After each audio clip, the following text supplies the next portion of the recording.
কক্সবাজারের দ্বিতীয় দিন আমরা কোথায় গিয়েছিলাম এবং সেখানে যেতে আমাদের কত টাকা খরচ হয়েছে, সারাদিন আমরা কি কি খেলাম, সব থাকতেছে আজকের ব্লগে।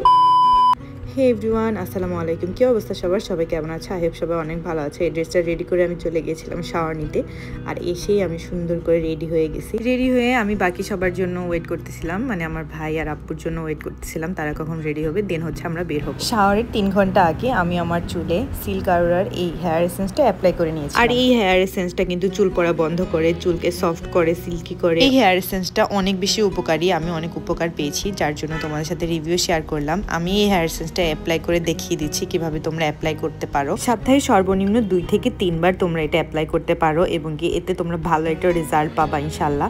আর এই হেয়ার এসেন্সটা পেয়ে যাবা তোমরা সিল্ক আরোরা পেজে। তোমাদের সুবিধার্থে পেজটা আমি স্ক্রিন এবং হচ্ছে আমার ক্যাপশনে মেনশন করে দিব। তো চলো এবার আমার ব্লগে ফেরত যাওয়া যাক। আর এখানে হচ্ছে আমি কথা বলতে বলতে আমার ভাই রেডি হয়ে গেছে, সাথে সবাই রেডি। আমরা এখন বের হয়ে পড়বো। আমরা ফার্স্টেই আমরা লাঞ্চ করার জন্য চলে যাব। এর আগে তোমাদের সাথে আমি অনেকগুলো ভিডিও শেয়ার করেছিলাম, সেই ভিডিওতে তোমরা আমাকে অনেকেই জিজ্ঞাসা করেছো যে আমরা কোন রিসোর্টে উঠেছিলাম। আমরা উঠেছিলাম হচ্ছে ডিভাইন ইকো রিসোর্টে, যেটা কলাতলি বিচ থেকে একদমই কাছে। এই রিসোর্টটা আমার বেশ ভালো লাগে, একদম ঠান্ডা পরিবেশ, আমার খুবই ভালো লাগে। রিসোর্ট থেকে বের হয়ে আমরা একটা অটো নিয়ে নিই। অটোতে মেবি আমাদেরকে 50 টাকা নিয়েছিল আমরা যে হোটেলে খাবার খেতে গিয়েছিলাম। আমার হোটেলটার এক্সাক্ট নামটা মনে নেই, যদি ভিডিওতে দেখা যায় তাহলে তোমাদেরকে আমি জানিয়ে দিব। বাট হোটেলের খাবারগুলো কিন্তু অনেক ভালো ছিল। আমরা এখানে 3 রকমের ভর্তা নিয়েছিলাম, সাথে হচ্ছে লইট্টা ফ্রাই নিয়েছিলাম, দেন হচ্ছে মেবি আমরা কালা ভুনাও নিয়েছিলাম।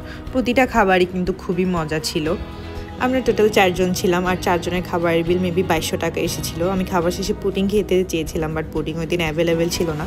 আমরা এখান থেকে খাবার দাবার শেষ করে বের হয়ে পড়ছি। আরেকটা অটো নিয়ে আমরা চলে যাচ্ছিলাম ডলফিন মোড়ে। ডলফিন মোড় থেকে আমরা একটা সিএনজি ভাড়া করি।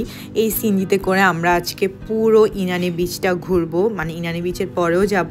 তো আমরা এর আগের বার যখন কক্সবাজার গিয়েছিলাম আশেপাশের সব প্লেসগুলো আমাদের ঘোরা হয়েছে, আর এবার আমরা প্ল্যান করেছি যে আমরা লাল কাঁকড়া বিচে যাব। এটা অনেক দূরে, ইনানি থেকেও আরও অনেক পরে। তো আমরা যে ভাবনা সেই কাজ, আমরা চলে গিয়েছিলাম ডিরেক্ট লাল কাঁকড়া বিচে। তো আমরা ওখানে যাওয়ার পর কাঁকড়াগুলো উপরেই ছিল, দেখতে তো সুন্দর লাগতেছিল। যখনই মানুষ কাছে যায় তখনই কাঁকড়াগুলো একদম ভিতরে ঢুকে যায়, আর এখানে একটা জালের সাথে 2টা কাঁকড়া আটকা পড়ে যায়, আর সেটাকে আমি তুলে হচ্ছে আমি অনেক মজা করতেছিলাম।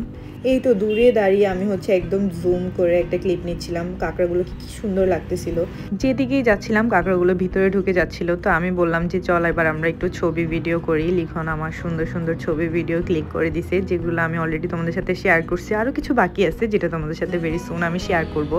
আর আমি বারবার হচ্ছে প্লেস চেঞ্জ করতেছিলাম, যেদিকে আমি কাঁকড়া দেখতেছিলাম ওই দিকে আমি যাচ্ছিলাম যে আমি কাঁকড়ার সাথে ছবি তুলবো, বাট হচ্ছিল না। এখানে এই কাঁকড়াগুলোর সাথে যাক আমি কয়েকটা ছবিও তুলছি।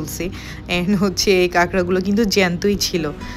এই বিচে অনেকেই বাইক নিয়ে এসেছে, বাইক রাইড করতেছিল, দেখতে কিন্তু সুন্দর লাগতেছিল। আবার এখানে কিন্তু সাইকেলও পাওয়া যাচ্ছিল, সাইকেল ভাড়া নিয়ে অনেকে হচ্ছে সাইকেল চালাইছে। আমারও মন চাইছিল একটু সাইকেল চালানোর জন্য, বাট আর চালাইনি। সূর্য ডুবো ডুবো অবস্থায় আমি অনেকগুলো ভিডিও ক্লিপ নেই, তারপর হচ্ছে লিখনকে ভিডিও করে দিই। এরপর আমরা চলে যাচ্ছিলাম ডিরেক্ট লাবণী বিচে। লাবণী বিচে এসে এখানে পয়েন্টে একটা দোকান ছিল, আমার এক্সাক্ট মনে নাই এই দোকানটার নাম। এখানে আমরা কিছু মাছ নেই, আমরা 1 কেজির উপরে একটা কোরাল মাছ নিয়েছিলাম, সাথে 2টা কাঁকড়া নিয়েছিলাম। আমাদের ইন টোটাল মেবি 100 টাকা নিয়েছিল, আর বারবিকিউ করার জন্য আলাদা কোনো টাকা নেই। তো এখানে মাছটা কেটে কুটে আমাদেরকে রেডি করে দিচ্ছে, তারা বারবিকিউ করে দিবে। তো আমরা বারবিকিউ করা দেখতেছিলাম, কাটাকাটি দেখতেছিলাম, সময়টা একদমই যাচ্ছিল না। তারপর ফাইনালি আমাদের বারবিকিউ মাছ চলে আসছে, বাট তেমন একটা মজা ছিল না যেমনটা আশা করেছিলাম। বাট কাঁকড়াটা মজাই ছিল, কাঁকড়াটা আমরা শেষ পর্যন্ত 2 ভাই বোন মিলে শেষ করছি। এরপর আমরা চলে যাচ্ছিলাম হচ্ছে ডিরেক্ট হোটেলে। আর কক্সবাজারের আরেক দিন আমরা যেটা ছিলাম সেই দিনের ব্লগ আমি ইনশাল্লাহ ভেরি সুন তোমাদের সাথে শেয়ার করব। আর আজকের ব্লগটা কেমন লাগলো অবশ্যই কমেন্ট করতে একদমই ভুলবে না। তো সবাই ভালো থেকো, সুস্থ থেকো, আল্লাহ হাফেজ সবাইকে।